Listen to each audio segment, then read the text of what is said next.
we're going to get nowhere if we can't reimagine just how sacred childbirth is, and the pure magic that is the sort of feminine mystique, the power of femininity, this procreative process. It's not just a thing that we, can lean on when we need more children. This is really, really so important for us to appreciate just how sacred this is.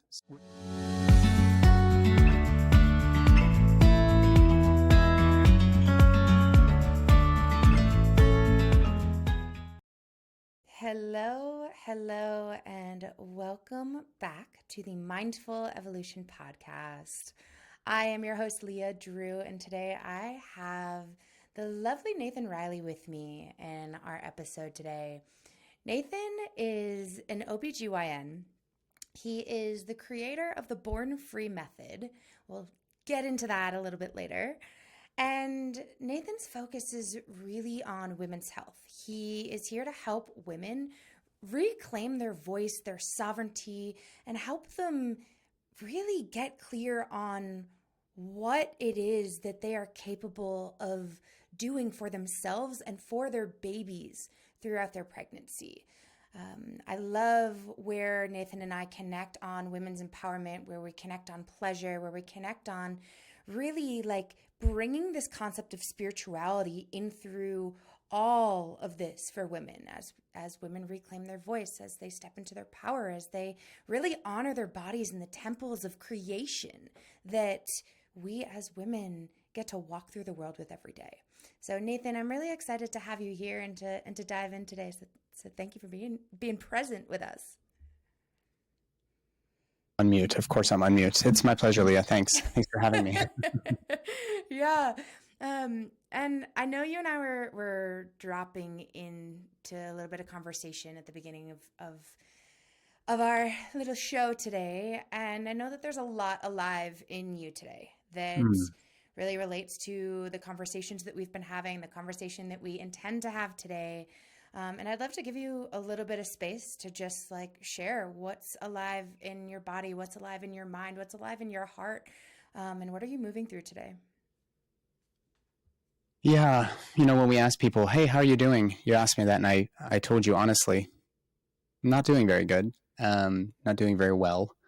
The past 24 hours have been kind of just waterworks for me. And I'm fortunate enough to have a partner with whom I'm very deeply connected and intertwined to be able to support me. A woman, my high school sweetheart, who's really found her voice and knows who she is and knows how to support a man when he's, and actually invites a man to be vulnerable. But what happened was of somebody very close to me that I've known for nearly my whole life got very, very bad news on their formal anatomy ultrasound. And there was innumerable anomalies found. And I don't even have a name for the diagnosis yet, but it's not likely compatible with life. And so at the 20-week and 1-day mark, she has to, with her partner, they have to make a decision around what to do. And of course, my little girls are anticipating this baby, and this partnership has gone through some tremendous, leaps and bounds in order to get here. And this is the ultimate bad news to receive in pregnancy, where you're actually faced with a really challenging decision-making process around terminating and focusing on just, perhaps the long-term morbidity or disability that this child would have if this child even survives pregnancy and childbirth. It's just a lot for anybody to hold. And I'm very, very close to this person. So yesterday was a bit of a whirlwind of figuring out how to talk about this. And what's very interesting is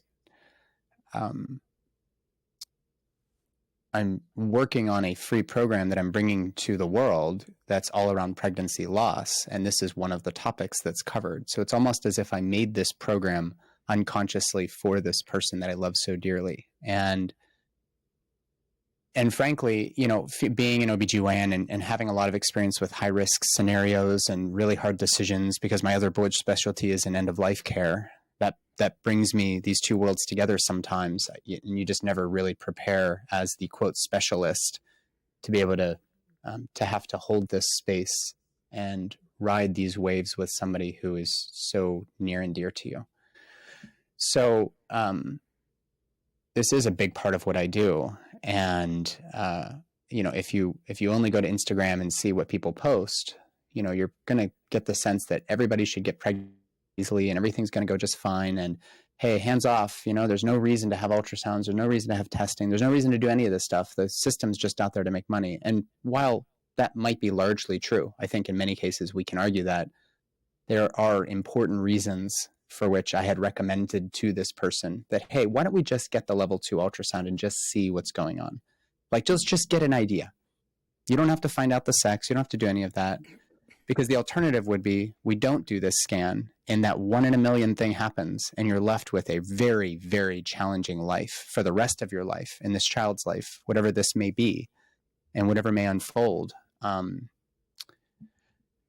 so fortunately, she got the ultrasound and now we have to take this journey. And I'm very grateful that this person has her voice and is connected to something greater than herself and realizes that just that positive pregnancy test is not a guarantee that you're going to have a living, breathing baby in your arms. And this is really, I think, the crux of our conversation today is this is not just a mechanical process. If it were, we could take you apart like a car and put you back together and you would drive, for another 5,000 miles. It doesn't work quite like that. There's something more here that's immeasurable. And fortunately for this person, she has people like me and my wife and a lot of other people in our community to support her. But I don't know if everybody has that type of support. In fact, you might go to the OB and you get this bad news and you're left there kind of bereft and sitting there isolated in your home wondering, what am I going to do? So that's what's fresh for me right now. Thank you for sharing and for opening your heart and being vulnerable here with us and with me, with the listener.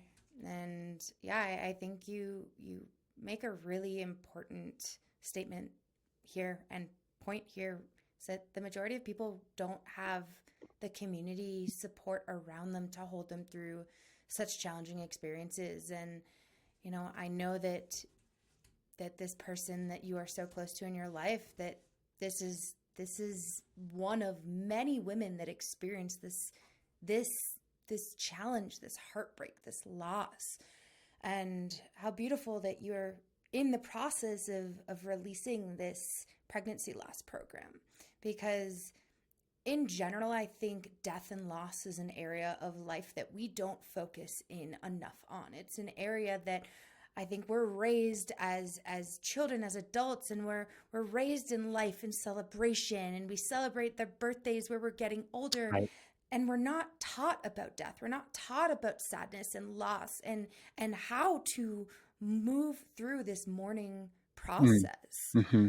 And I was actually having this conversation yesterday about the fact that, as facilitators and as space holders and as practitioners and as healers, that which you and I both are, it's like when you make the choice to fully say yes and step into the experience that you are here to deliver, right? It's that moment that you bring yourself into greater levels of alignment with your path, with your highest self, with your true mission and your purpose in this life.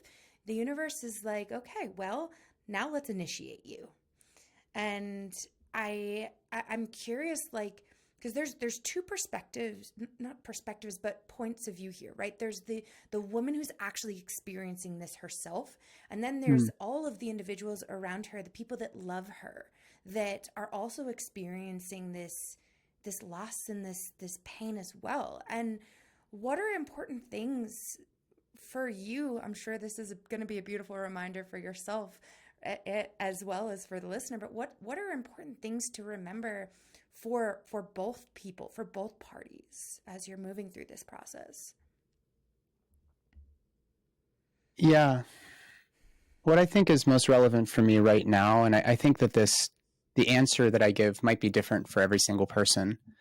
I wrote a book chapter actually as a perinatal palliative care specialist on when this type of thing arises. It's just so interesting how my life has led me now to sort of to flex my my chops, so to speak, because this is at my doorstep now. But that book chapter was really focused on something called trisomy 18. And trisomy 18 is a condition that is largely incompatible with life, certainly incompatible with a normal life, especially if, let's say, there's not a full brain developed, or, massive heart issue and there's no brain, right? And the hands and feet are deformed. Like this is a child that has a chromosomal issue, has multiple defects, including a brain that's never going to fully develop a cortex, right?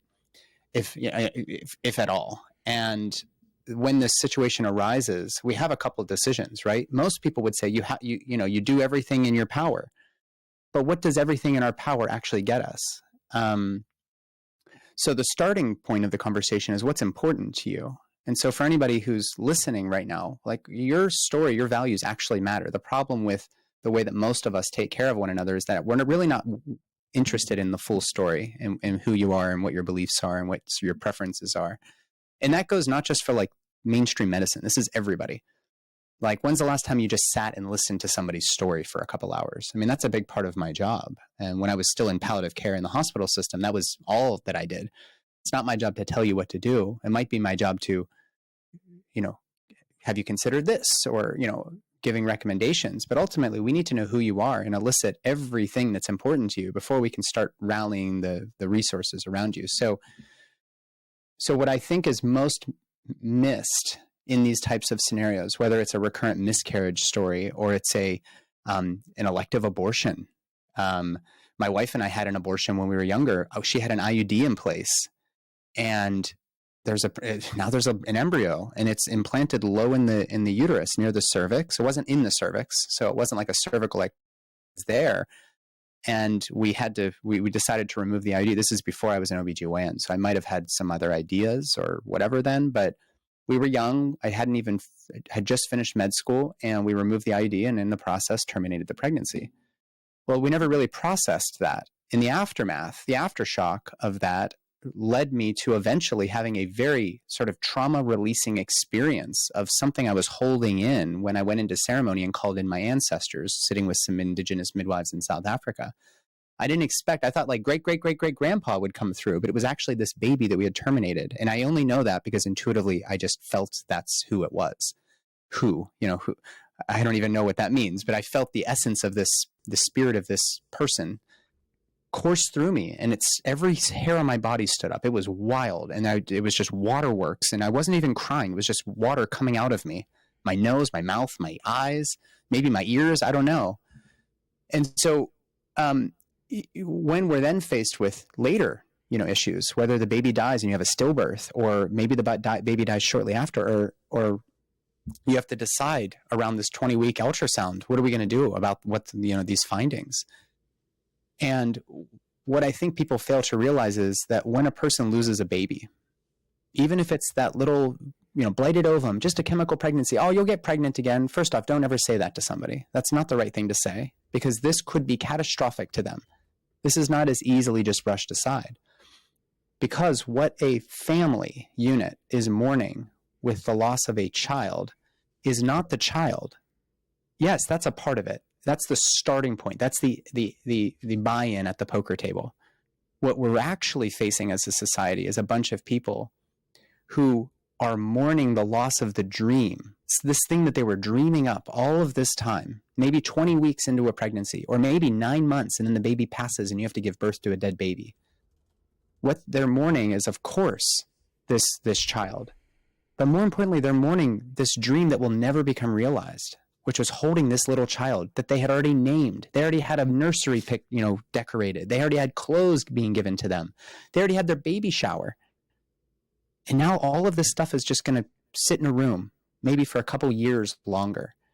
And so it's this dream that we have to become detached from, that is an acknowledgement of that fracture is the only way that we can help families reconcile when these hard things come to be. But in our world, we're very isolated. We're not expected to be able to share our feelings, our emotions, our thoughts, our joy, because now we're worried that like, oh, I had this joyful birth, especially for women who are not really incentivized ever to speak about how joyful they are. In fact, women tend to connect to one another through misery. And this is a cultural thing. This is in Disney movies. Like, you're not supposed to be joyful. You're not supposed to seek out pleasure. And especially if there's another person who had a bad thing happen, we should never celebrate anything. And the problem there, of course, that's like a healthy thing to bear in mind. But the problem here is that that actually doesn't really address the underlying issue, which is this sense that this thing happened to you and it's your baggage to carry for the rest. We don't want to hear about it. We don't want to talk about it. We don't want to actually get into those vulnerable spaces because that's too hard. It's hard for us to sit with another person's pain. So I recommend people really, really, try to acknowledge that this person is not hurting just for the loss of their baby, but this family is hurting. And the ripple effect means that their extended family and their community at large is going to be grieving this dream that will never be realized. Yeah, and I think that's really hard, like letting go of this thing that you've had such depth of connection to. Yeah. And it's this, in my experience, I mean, I have never lost a child myself. I have never birthed a child myself.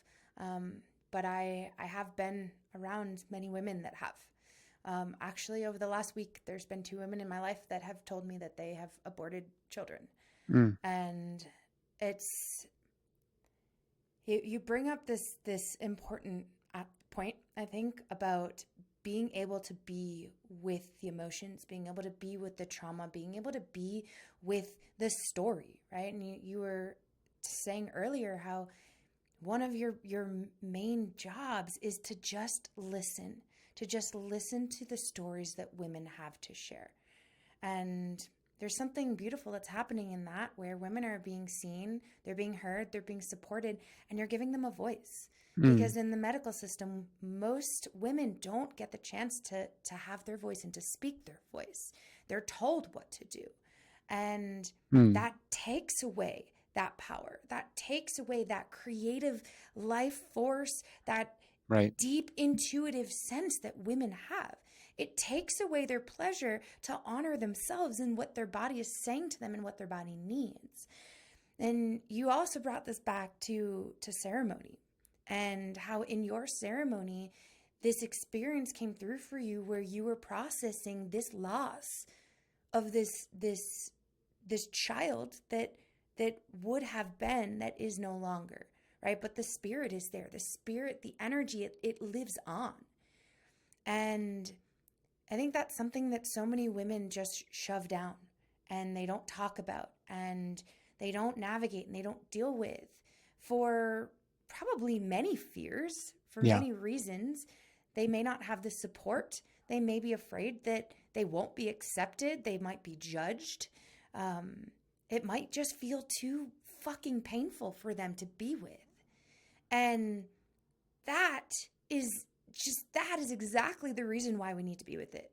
Because when we don't allow ourselves to be with the pain and the stories and the experiences, and we just brush all of the shit under the rug and we don't talk about it and we don't allow ourselves to be supported with it, it influences everything moving forward. It influences our bodies. It influences how we can function, how our organs can function as women. It influences, and yes, we're speaking about women in pregnancy here, but for any men that are listening, like, this applies to you as well. Yeah. It influences everything. Let me speak to the men just for a second, if I can, Leah. Please, absolutely.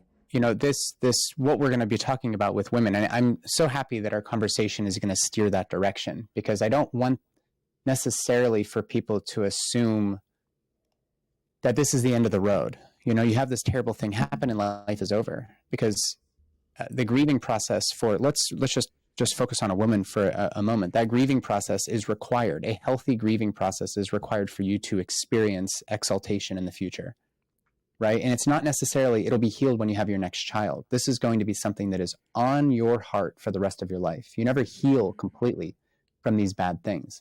And that's important because it becomes a part of your story. It's an unwritable, unerasable part of your story. It just is. And in this fertility journey alone, there is an utter lack of support for men to be as vulnerable as they may need to be for this pregnancy to actually come to fruition. It's not just that the relationship starts to become mechanical and we have to time sex around, when, our fertile window or whatever. Like, yeah, that's a big part of what I do. But more importantly, I was just talking to a man who works with, his name's Ted Ryder. He works with John Wineland, who has a great book called From the Core, which I think every man should read. It's a part of my men's group as well that I host. And he was sharing with me, he said, I'm really compelled by what you're doing here with this men's work, but the men's work is specifically for dads or soon to be dads, or maybe dads who want to be dads, but are never going to be dads biologically, right? And Ted is one of those individuals. And he had shared that going in and out of fertility clinics after miscarriage, he realized like he had never once really expressed how hard this was to anybody. And so he was in one of the fertility clinics and he saw on the wall like a little piece of paper printed out like, hey, men's support group for fertility challenges. And he was like, that changed my entire life. Just having other men that are willing to hear how hard this is. And they say, yeah, this is really hard for me too. So this conversation that we're about to get into with women is also consequentially impacting how men show up, because we're expected to be the knight in shining armor that comes and fixes everything. But what is there to fix about a baby that has multiple anomalies that can't be saved? Like, what's there to fix? So you, if you man, Mr. Man listening, if this is the only way you've been incentivized to provide value to the world, to your relationship, to yourself, is by fixing problems, you're going to feel completely overwhelmed by this type of ordeal. And when we compound that with this notion that men they're supposed to be stoic, you read my books, the Book of Five Rings, and you have this sort of terse kind of rock hard exterior, that turns your spine a little jelly-like, right? You should have a strong spine and a soft belly, but most men are told, just don't let anybody in and don't let anybody see you. And so as a consequence, men can't even experience real joy because they're never able to fully express sadness or to fully grieve the way that any human being needs to grieve. So they're a reflection of one another. Men and women are just playing this volleyball match with no rules, and we wonder why our society is so bereft of true intimacy and connection. Mm-hmm. I'm like tearing up over here, because like for me at the core of my work, I do what I do because I see that lack of intimacy and I see that lack of connection in society, and it makes me sad. It hurts my heart, because I've been there. I know what it's like to not have that connection and intimacy, and I know how much that destroys not just your physical body, but your mental body, your emotional body, your energetic body, and then influences the life around you immensely. And we live in this society where people, they're afraid to ask for help, right? They're afraid to speak their emotions and their feelings. They're afraid to allow themselves to be seen, to be open, to feel. You talked about be angry. Exactly. You talked about this concept with men, which not just men, like everyone has. It's like the need to fix something, to do, to keep going, right? To check the things off the list, to be fucking strong. And it's like, we can't always be strong, Yeah. And because of it, we as humans put this armor up, the shields up, and it prevents us from not only being able to, first of all, it puts us in this fight or flight state, right? This place where we're ready for battle all the time. And it prevents us from not only keeping things out, but let me rephrase that. It prevents things not only from coming in, but it also prevents things from moving out. And so when we talk about the things moving out, we're talking about the feelings, we're talking about the emotions, we're talking about the experiences, right? When we're talking about things coming in, we're talking about the connection, we're talking about the community, we're talking about the support. And part of what I do in my work is like I help people soften, and I help them see the armor and the shields. I help them take them down so that they can fucking feel and they can allow themselves to process. Because if we don't like move through the experiences that we've had in the past that are preventing us in this conversation, let's say preventing us from being fertile, preventing us from being able to carry a healthy child, we can then not create the life moving forwards that we deeply desire, that brings us pleasure. And it's all because we're literally avoiding the pain. Yeah. I wasn't expecting to get emotional in this room today. Well, this is really, this is really at the crux of everything that we hold near and dear. Even people who are, whether it's a person who's got an extra 150 pounds, or it's a person who has of body fat, or 150 pounds extra of muscle, and they're walking around like these brick walls. Those are two people that actually have the same insecurities, and they're armoring themselves with an identity that makes it that physically manifests as body armor. And that's not to say everybody should be skinny. I mean, what I'm saying here is that the biggest, strongest, muscly guy and the most overweight guy have the same issue with allowing things in order to allow things out. And this obviously wreaks havoc on our health, not just our physical health, right? I mean, I have a lot of friends who are overweight and healthier than the young, skinny CrossFitters, right? So this isn't really about what we've been told is a healthy body image. This is really a matter of how are you intentionally living and putting attention to things that are permitting you to really fully express yourself in the way that you've been wanting to express yourself. Even our education system doesn't really reward that. The Latin education system was about instructing you to do things in this way, whereas the Greek education system, which gave way to the Romans, was a matter of drawing it out of people, like being curious about people, being curious about the world. And that's just not the society we live in. So this is every bit as important as the 6 hacks to get healthier eggs that people are talking about on Instagram. Like, guys, that's elementary level. Like, I'm not number even... one, be with your fucking emotions. Like, feel your shit. Yeah. How about get a best friend? I mean, how many people have best friends out there? Holy shit.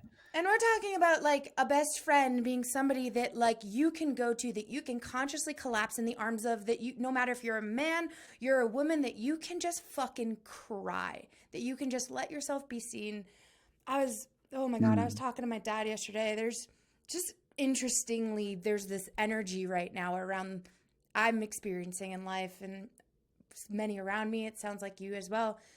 There's a sadness like coming from these like deep fucking feminine wounds that have been present for so long. I'm happy to share more of my own experience with that. The last couple of weeks I sat in ceremony with my mom, and it was one of the hardest things I've ever experienced in my life. Working with medicine, because it brought up all of this generational trauma, all of these wounds that the feminine has never allowed themselves to feel. Right. And I know that you can resonate being on this path as well, as like, I have the tools, I have the wisdom, I have the knowledge, I have the ability to do what my ancestors couldn't, to process, I want to say heal my DNA, but like really like take out these parts of my DNA that are just not supporting me, right? Your body keeps a score on everything. And so all of the trauma that you've experienced in your life, that your ancestors have experienced in their lives in the past, and if we're talking about past lives that aren't your ancestors, but are some other time and place that your soul and your spirit has lived, like your body remembers all of that. And, even in the ceremony, there is a woman sitting in ceremony who is somebody that I know who's also going through her own loss journey right now with pregnancy. And, just this experience that I'm like, that's coming up around in the world around me, of this, of loss, of like mourning this thing that is no longer. And my grandfather passed away yesterday. God rest his soul. And my dad, like, he's apologizing to me on the phone, and he's just like, I'm sorry. I'm just like, I'm not myself. And he's like crying, and I'm like, Dad, like, this is you. Like, it's okay. You don't have to apologize. Like all of you is welcome here. Like, allow yourself to be with the feelings, the emotions. And one of the things he said to me, I think I just gotta go work this week. And he said, not because I, yes, want to get my mind off some things, but because I need to be with my best friend. And it's the man that he works with every day. And he said to me, he's like, I don't have anyone that's like him in my life. Like, and I really need him right now. And it was just beautiful to hear from him as he's like apologizing for feeling his emotions and being like, there's this man that I need to go be with and spend my day with so that I can be seen in my emotions, per se. And so I think you make a really beautiful point here around, like, just getting a fucking best friend, but like not just getting one, like finding one, attracting one, like finding alignment with this person that can hold you, support you, lift you higher, not play in the misery that you talked about earlier that women are so commonly like attracted to, right? Like the judgment and the jealousy and the drama and the hatred. Like, that doesn't fucking lift us higher as human beings. That doesn't support us. That doesn't allow us to resonate higher. That doesn't allow us to create a space for a beautiful baby in our bodies. That doesn't allow us to create the life that brings us pleasure, that allows us that deeper levels of intimacy and connection. And so, yeah, like, as much as you joke around about it, like the 6 or 7 things that are going to enhance, like bring you more eggs or enhance your egg health or your fertility. It's like yeah, guys, like you need to go within, like you need to be within yourself, be with your feelings and your emotions and your past experiences, and like give yourself space to be with them. Yeah. Right? Not do. Like, you don't need to fucking do more. Yeah, maybe what you need on your fertility journey or in your relationship is actually to be doing less. This productivity thing is starting to cripple our and the way that we connect to one another. For me, when you have children, time is really no longer valuable. It has no bearing on what your relationship is to your children or your wife. It's your new currency is, I don't know where I got this, but I've realized that spending an hour with my 4-year-old is not the same as spending 5 present moments with my 4-year-old. And she knows. And when she sees that I'm on my phone or doing something, she just goes off and finds something else. Like, well, Dad's too busy right now. And she's not like hurt about it right now. But in the future, this is something my wife and I, it's like our new mantra. Like, it doesn't actually matter what you're doing right now. You're actually giving them an impression of who you are and how you love them and care about them, and what your parenting style is. If you're an angry person, if you're a kind person, if you're looking to cover, that's all going to imprint on them, and they're going to carry that forward for the rest of their lives. So, this presence piece is actually everything. It's for me, it's like, what if I'm not getting something done or checking something off of a list? I'm like a very accomplished human, and I have always been incentivized to just get more stuff done and do it as best I can, and maybe try to do it better than everybody else, right? But this productivity, this notion that if you're not producing something, you're not getting something done, it's really making it hard for people to understand why they're doing everything and they're not getting different results, right? I mean, this is ever so relevant for fertility. A woman came to me the other day and had like 50 different supplements she's taking. And I'm like, who did this? Who did this to you? And she's like working with some very, very big name companies that I won't bring up. And I'm like, this is becoming the way that functional medicine is practiced. Get a $700 lab panel and then spend $500 a month on all of these different supplements. And it's like, you're going broke. And if somebody told you, you need to be doing more, where actually maybe we need to pair off all of these and see what your cycles are actually like without 80 micrograms of this and 100 milligrams of this every morning, right? Like, maybe we need to actually pair this away, but this also comes on an energetic level and where we put our attention. Yeah. You know, this concept of you think you need to be doing more, and in reality, chances are you actually need to do less. Slow the fuck down. Yeah. Go to bed. Yeah. Go take a walk. Like, go put your bare feet in the grass. Like, go outside, go be with nature, maybe take some mushrooms, like get some sunshine. Go take a little microdose and go for a walk.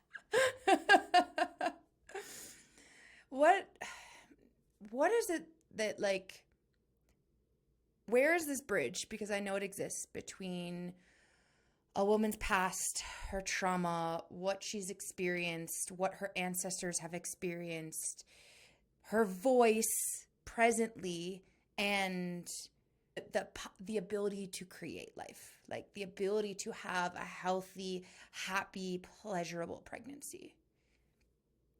Are we talking about a general woman here? Yeah. Yeah. Well, you know, this womb that women have is associated with your second chakra, which really is through and through the sort of center of your creative processes, right? It's naturally also associated, the second chakra is with your reproductive organs, because your reproductive organs' purpose is to create babies. It doesn't, like, we're not talking about biology. We're not talking about anything. Like, you have ovaries, a uterus, and fallopian tubes so you can grow babies. Thank God we have women with uteruses, right? And so I'm not getting into gender politics. I'm not going down that path. I'm saying the fact that there are uteruses on our earth is not just necessary for our survival, but it also is a reminder that you have inherently within you the ability to create the most complicated organism the universe has ever known inside of you from nothing. So what does that mean in the greater picture? Well, it means that you as a woman, you have this creative potential. And if it's not exercised, like the old saying goes, if you don't use it, you lose it. And I'm not talking about even making babies. I'm talking about you expressing yourself in ways that feel right. And it may not even feel right. It may just be, here's what's coming out. So the second chakra, interestingly, is also associated with your fifth chakra, which is generally speaking, is your throat chakra. And of course, we use our voice. This is a very unique thing about human beings, to express ourselves. So how many times have I met a couple where a woman doesn't have a voice in her relationship and they're still struggling with fertility? They're doing all the things. They've seen every specialist. They've seen me. They've seen you. They've seen one of my new friends on Instagram. It's what does she call herself? The poop lady or something? She works all on gut. You know, you've seen all the specialists. You've spent tens of thousands of dollars and you still aren't getting pregnant. Well, could it be that you actually haven't exercised your creative potential? Just as a thought exercise. And that is easier said than done for a white, straight man who's reasonably good looking. I just say things and the things magically appear, right? It's the way that our hierarchical system has been designed for my benefit. But for anybody who's born as a woman and raised as a woman, especially, because this is a nature-nurture really dilemma. You've been raised to believe that you are not to speak unless spoken to. You are not to go out and pursue those things that make you feel whole. You're certainly not to experience pleasure. And if you do, don't talk about it. So you're just supposed to pipe up, make babies, and get by, right? This has, of course, led to a myriad of issues in sexual assault and sexual abuse. Like, if you haven't been exercising your voice previous to a rape, there's a good chance that you're not going to feel heard if you even do speak up after the rape. So, you know, we could go down that rabbit hole, but the point here is that your ability to create life is an overall expression of the very principles that have created our entire world, which is an allurement and repulsion countertension. Right? This is how it works in the subatomic world. This is how it works through the wires in your house. This is how it works in the cosmos, is a polarity. And And this polarity has this potential. There's a positive and negative. This potential, this is where the magic happens. Things are drawn together and new emergent properties, come about. This creative process, in the words of Mark Gaffney, from all the way up the evolutionary chain, right? From the smallest to the biggest things we can possibly dream up, is all this creative potential is rooted in this womb space. And how do we treat the womb? We treat the womb as this sort of incubator for babies, and that's it. And when you're done having babies, let's just take it out. Well, there's so many women who I've talked to who don't want to have a hysterectomy because they feel something intuitively wrong about it. And they're finally gaining a voice to say, hey, there's something about this womb space, this womb, this pesky organ that for some reason I'm feeling compelled to keep it. Well, it's important that you have a womb because this is the center of all of your magic. Mm-hmm. And so let me just pause there. What do you think? I mean, fuck yes. I'm a really, really big fan and supporter of Mama Gina's work.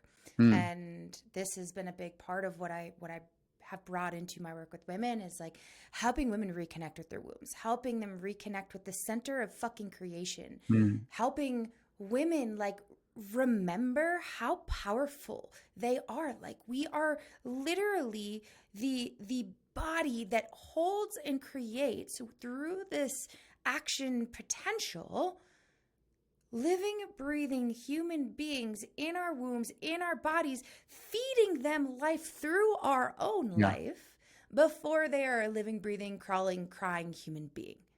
And we forget what we're capable of. We forget how powerful we are. We forget what we can create.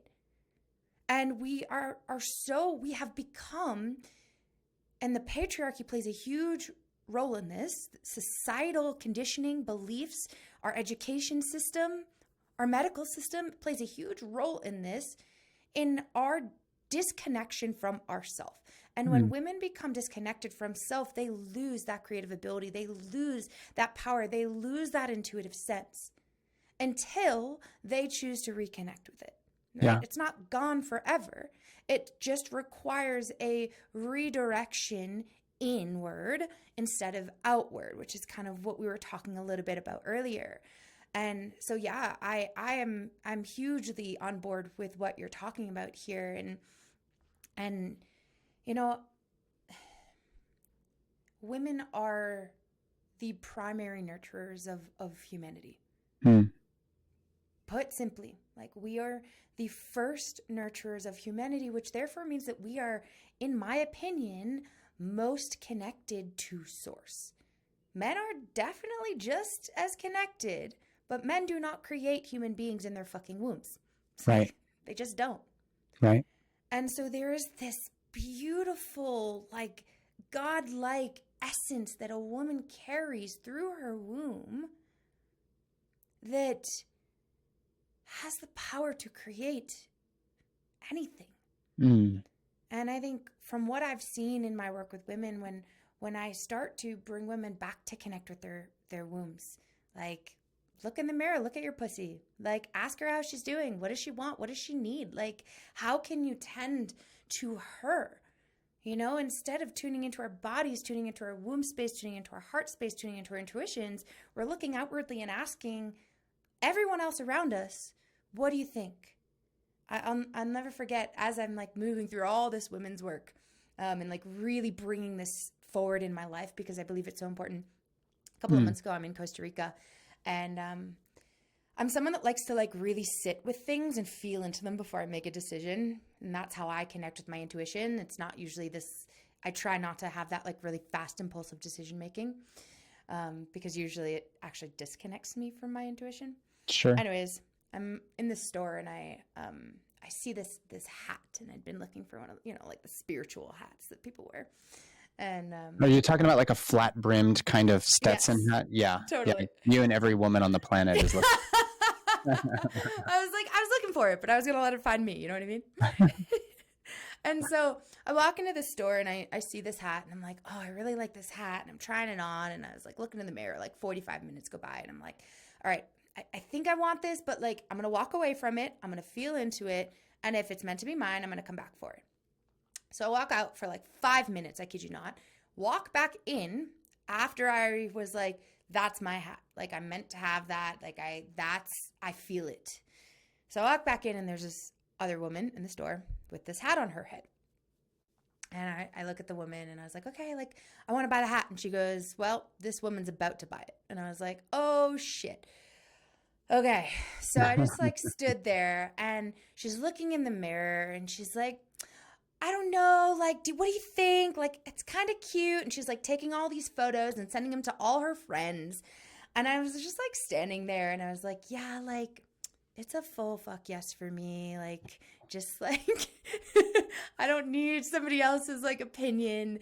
And it allowed me to like zoom out and have this experience to see like the difference between a woman who is still wounded in these areas and a woman who is so deeply connected to her intuition, deeply connected to, her knowing, her body, right? Because a woman who still carries these wounds oftentimes wants to know what everybody else thinks about her, what everybody else thinks about it, and uses somebody else's opinion to make her decision. Versus a woman who is so deeply connected to her power, to her womb space, to her intuition, she knows.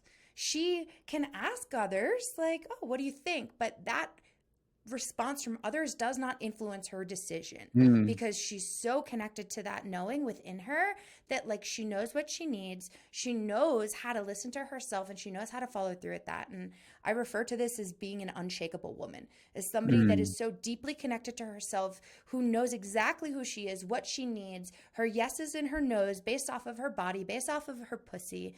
And she's able to root so deeply in the ground and be so connected to Mother Earth and to nature that no matter what comes through, the wind, the hail, the snow, the rain, it can blow her over, but it's never going to uproot her from the ground because she is so unshakable in her own essence and in who she is.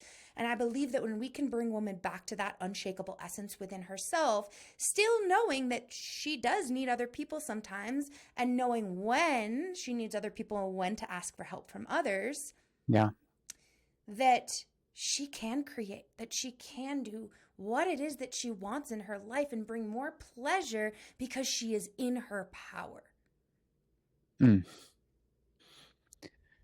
Well, this, I think is, so I'm not like some sort of tantric master or anything, but what you're saying is actually so relevant to, let's pick on the Instagram a moment. Everybody's like, you got to advocate, you got to fight for your rights and this and that. Well, listen, if everything you said is true, and now a woman is in the throes of labor and one foot's in the astral, she's out in outer space for dissolving. Her old identity is dying. She's being reborn. In the middle of that, you want her to advocate for herself. I mean, you want her to get into her brain and think about the data and do some some mathematics and then come up with like, the answer to what she really most deeply wants, right? That may happen. That's certainly possible. But the problem is, or the dilemma is, that if a woman hasn't exercised that practice of really tuning into her intuition, which I consider authoritative knowledge in childbirth, then she's going to, end up being faced by an authority figure that looks like me with a white coat on, and you're going to be pressed with, sometimes coercive language, and you're expected to advocate for yourself. Like, are you fucking kidding me? This is a woman who is afraid of walking to her car or leaving the bar, because she's afraid for her life every moment, that she's out there. After 2 a.m. in Pittsburgh, where I grew up, like, it was a fucking hellscape outside of the bars, And so this young woman has lived her life knowing that she needs to carry mace, she needs to carry keys in her hand. The world is potentially threatening because of the way that many men unfortunately treat women. She's been gaslit for her entire life by her gynecologist. She's nobody's been inquisitive enough to ask her about, her story and her values and preferences. They don't really care what your religious or spiritual beliefs are.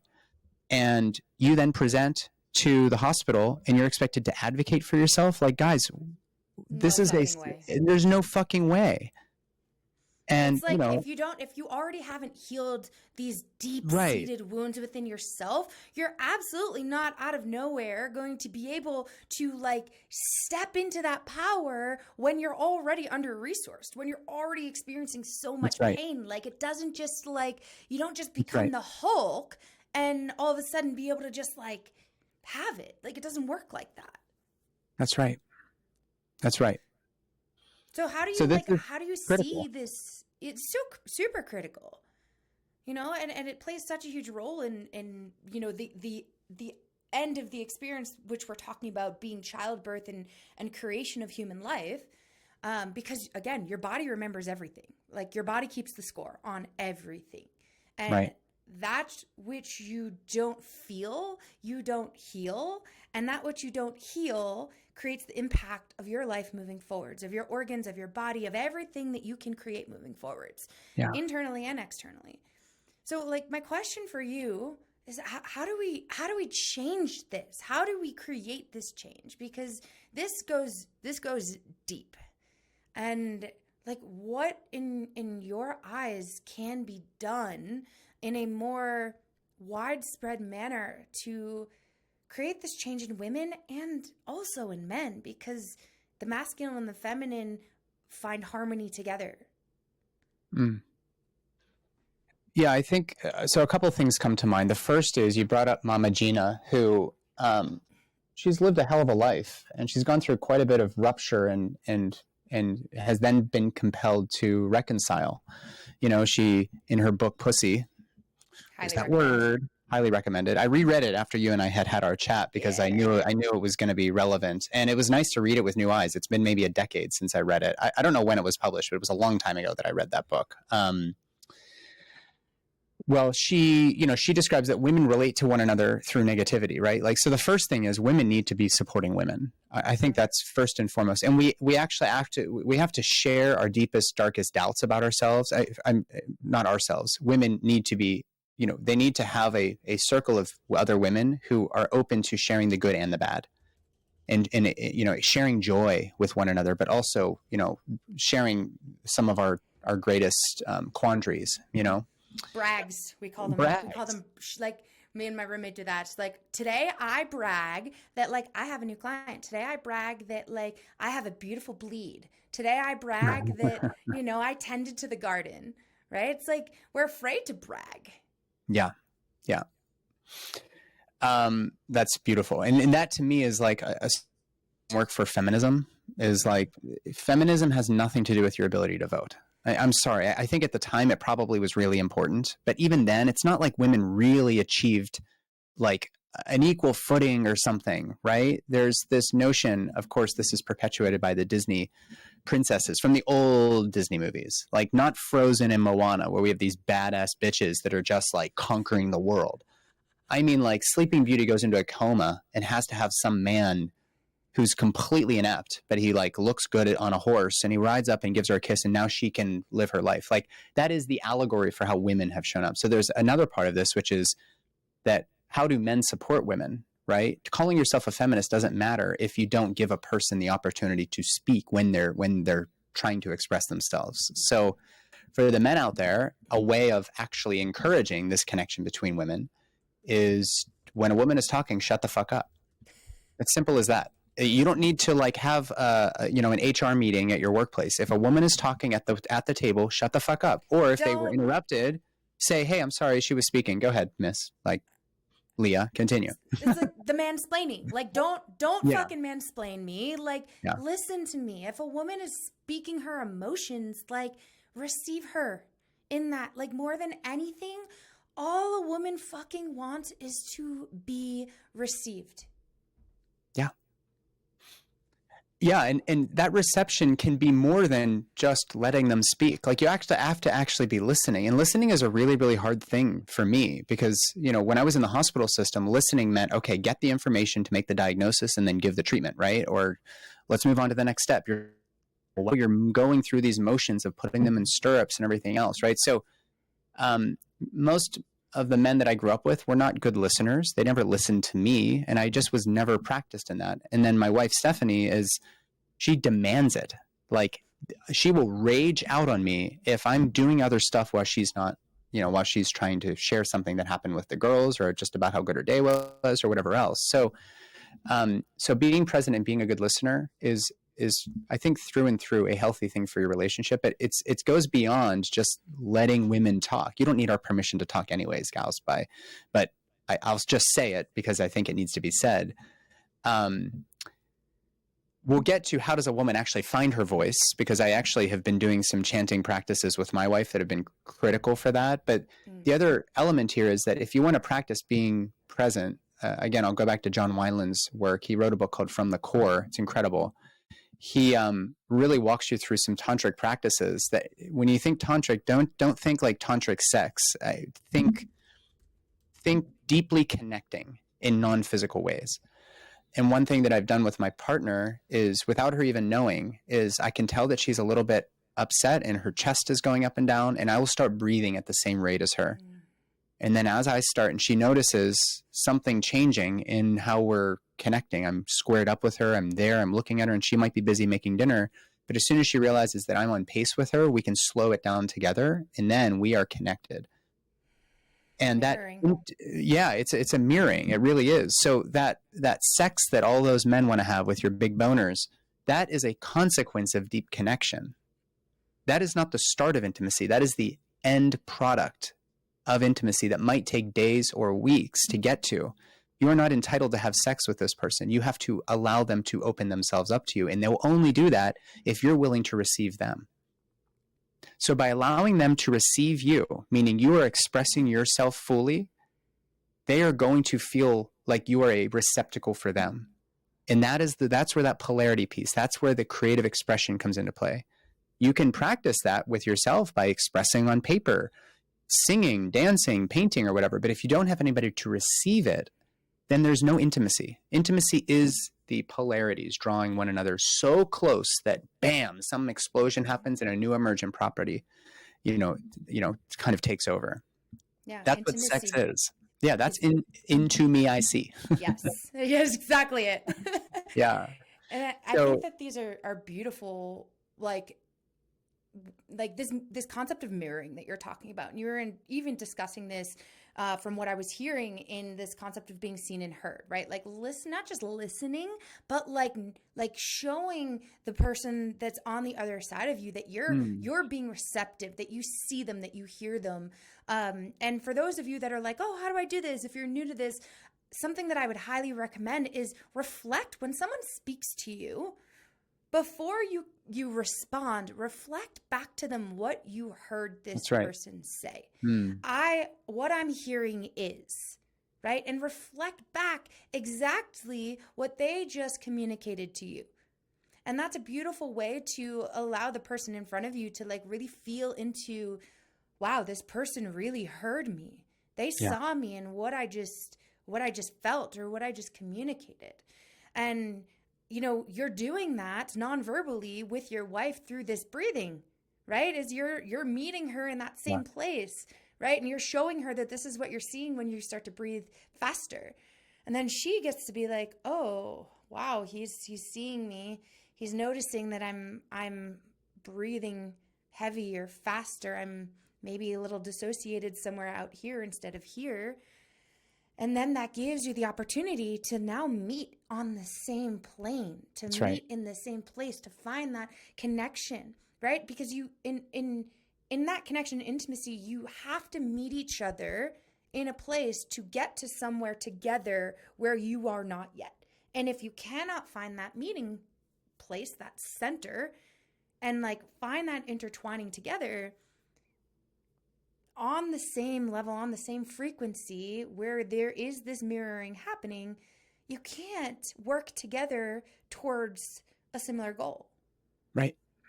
I mean, that's beautiful. As soon as I read John's book, I was like, holy shit, I didn't realize that I was like open to this type of conversation. Like, I didn't realize I needed to work on this so much. But most men think they're doing okay.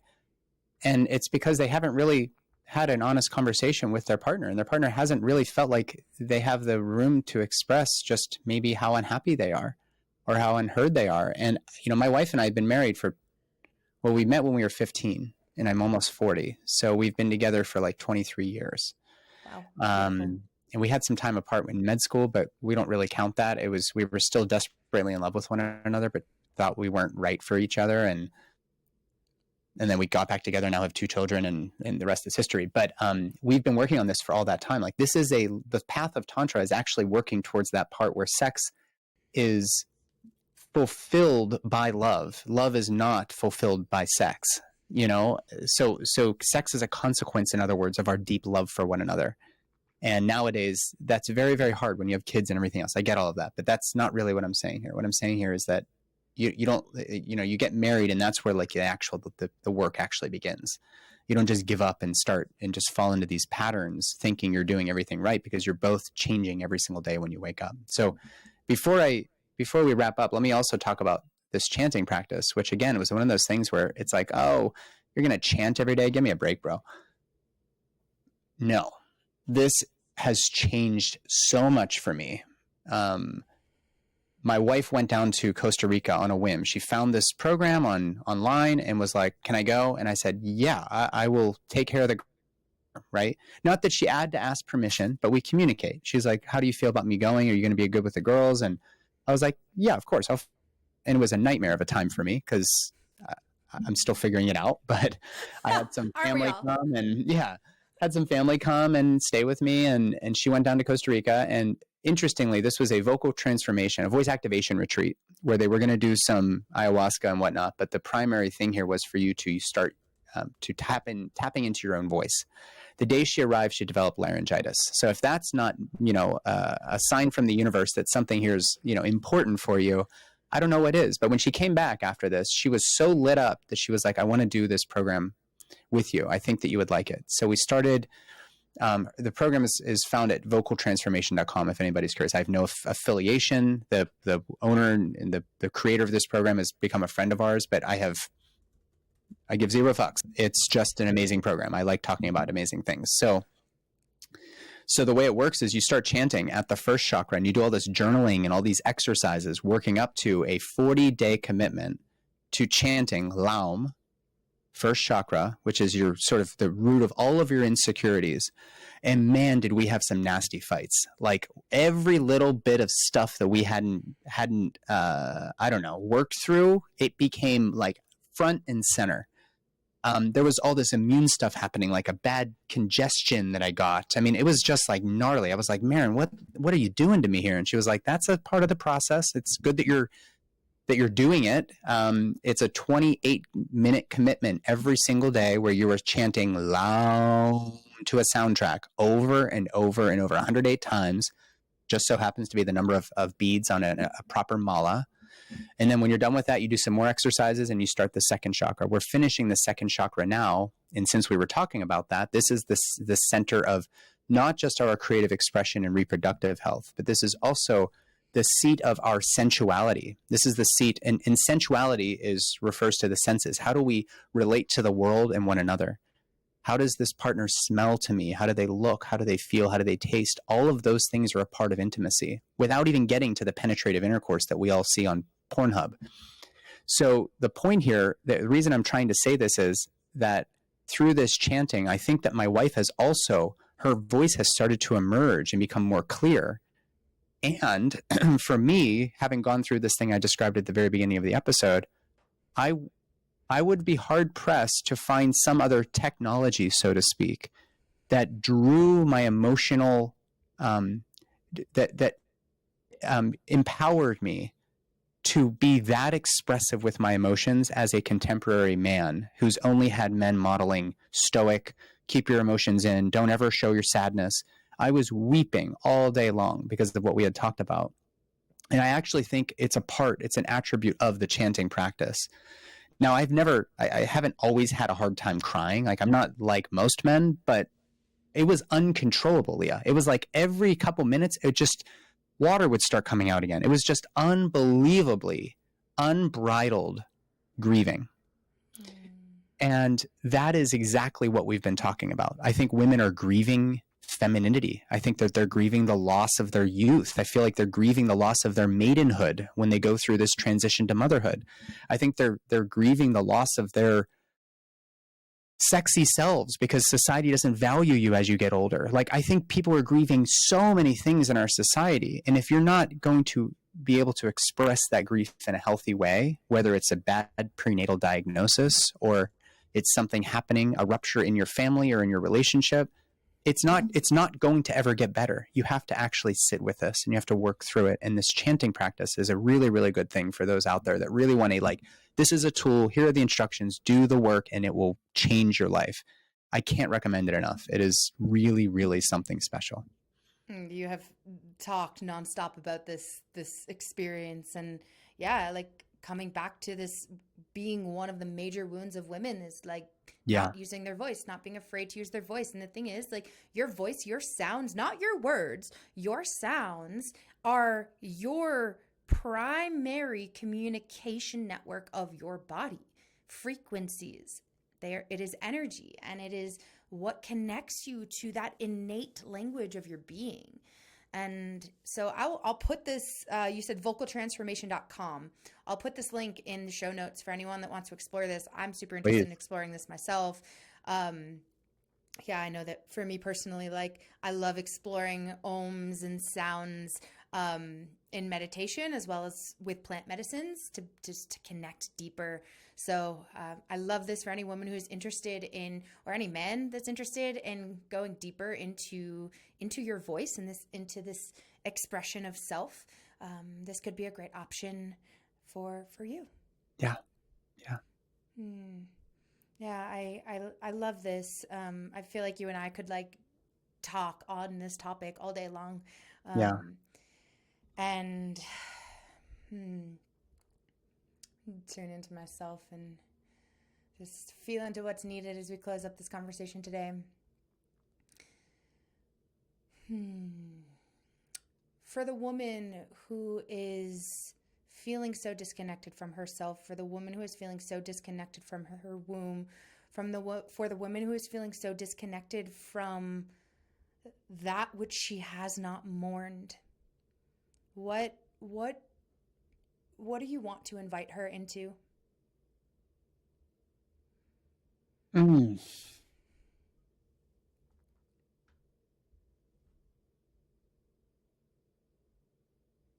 One of the themes that I think is most appropriate in my counseling, within the Born Free method, within my other communities, on my own podcast, is this notion of surrender. There's a lot that's in your control. There's a lot that isn't in your control. When we have orgasms, we don't like consciously say, okay, let's orgasm now. We actually have to let go in order for it to kind of do its thing. In other words, it's not an analytical process. Likewise, with a deep mushroom dive, I had one experience. I've done a lot of psychedelics in my life. And I had one experience that was like 20 hours being glued to the floor. We added Syrian rue and it just potentiated it to give you a comparison, a friend of mine, he was with me in this ceremony and he had done 30 grams at one time. And he said that this was infinitely harder. So whatever 30 grams feels like, I'll never know. I'm never going to do that. But this one was extremely hard. 20 hours of just glued to the floor. It was gnarly. And what comes up for me, and anybody out there who's taken a medicine journey in this way, what came up for me there was that I was resisting it until I stopped resisting. And then it was a flood of stuff, for me, not happening to me, but for me, if I was willing to receive it. So this notion of surrender, in the ultimate psychedelic journey, rite of passage, of course, is childbirth. The surrendering to the various unknowns is actually an important part of the journey. It's an important part of every aspect of our life, but especially rites of passage. And fortunately, we have two of those in our life. We have birth, and we have our death at the end of this linear timeline. And when I've sat with a lot of death, they're able to surrender to this reality, as opposed to being afraid and running in fear of their own mortality. Things, for lack of better terms, go a lot more smoothly, let's just say. And it's no different for childbirth. So surrendering is a part of even inviting the spirit of your baby into your womb in the first place. Surrendering is required for you to realize that there's no hacking your way through this. You're not in a jungle with a machete. You actually have to be open to receive this gift. It's not an entitlement. And when we treat it like something that's super controllable, we're treating it like something that is ours for the taking, and it's not. This is actually something that you have to surrender to, which is why it's no surprise when couples have such a hard time with fertility. They'll go to the fertility specialist, and the next month they get pregnant spontaneously. It happens all the time. There's some element of just giving this burden over to somebody else. And so my advice for anybody looking to improve the juiciness in their bed, in the bedroom, all the way down to receiving the blessing of the spirit of a baby in your center of life force energy, your second chakra, your womb space. Surrender is a big part of that.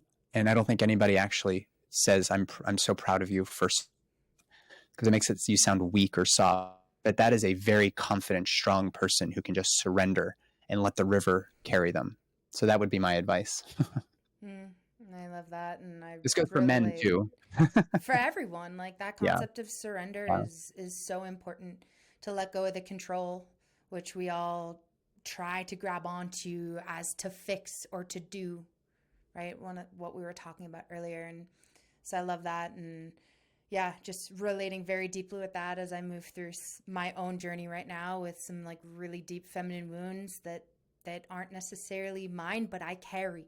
And I carry because there was no responsibility taken for them in past lives and in generations past. And I have the awareness, and therefore I have the responsibility, right? I get to be accountable for taking not control, but owning it and surrendering to it as to feel, right?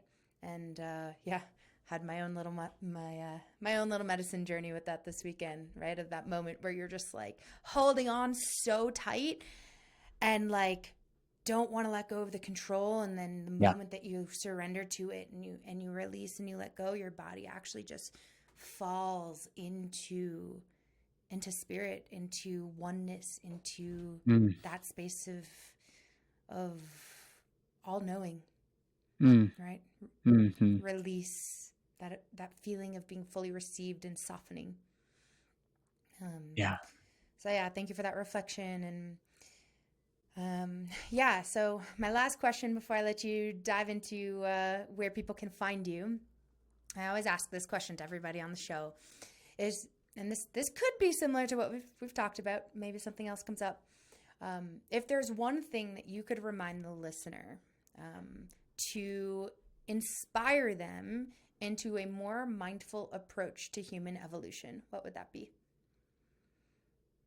We're going to get nowhere if we can't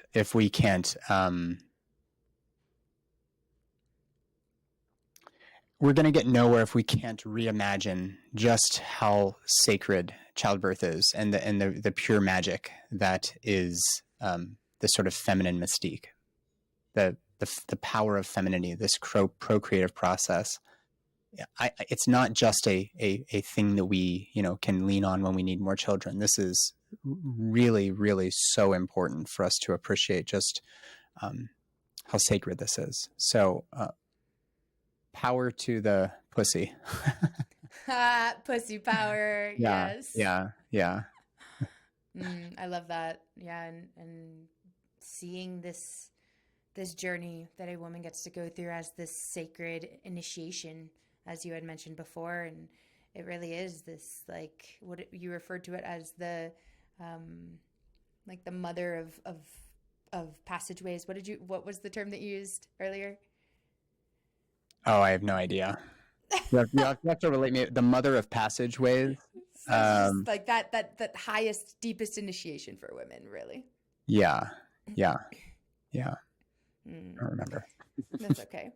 Well, thank you so much, Nathan, for being here. I've really loved this conversation. I just feel like it like the values of what you're embodying in your work, I feel are so aligned with my message and what I'm here to like ignite in women. And I'm just really grateful for the work that you're doing, helping women reconnect to their sovereignty, reconnect to their voice, reconnect to their body, and like come home to themselves, what they need, and how to speak that into the world, to their partners, to their healthcare practitioners, right? How to vouch for themselves. So thank you for the work that you're doing. It's so incredibly important, and I love getting to witness you and all the things that you're creating, and just like the way that you are just so fucking authentically you.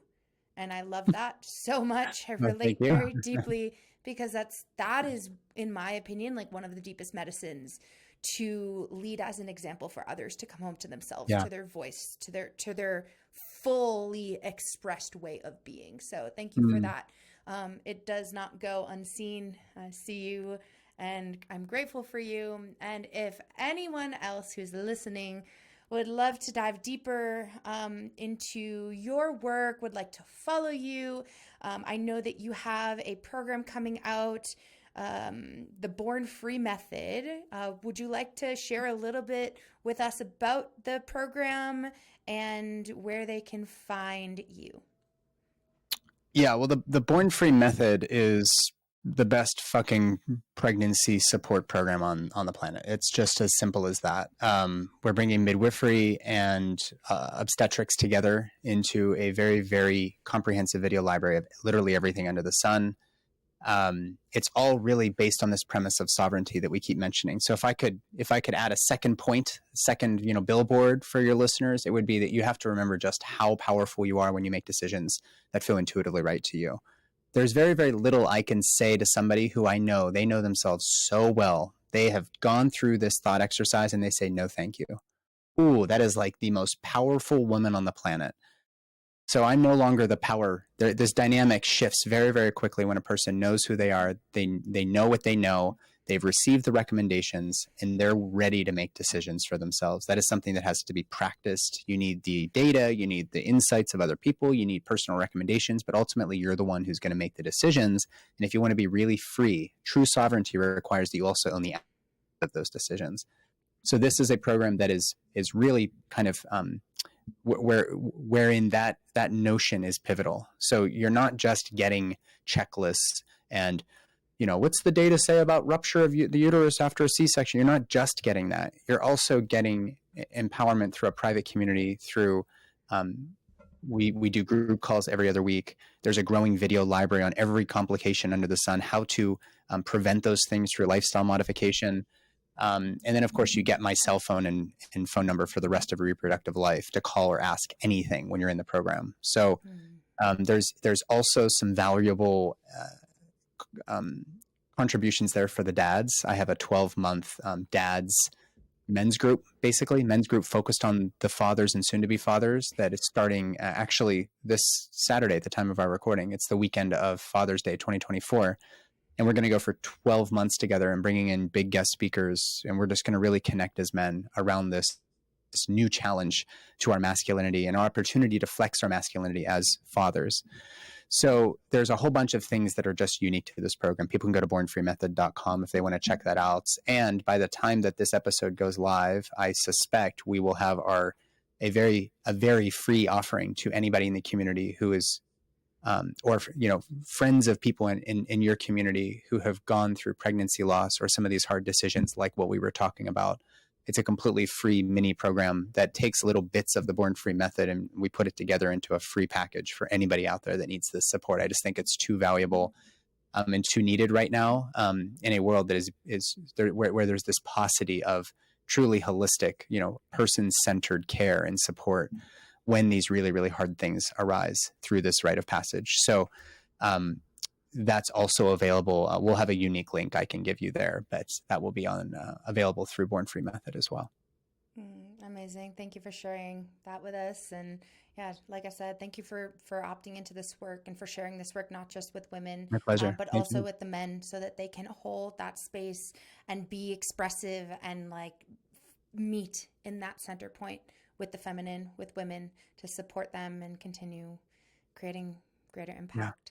Yeah. So that being said, Nathan, where can they find you on Instagram? I will connect your links as well.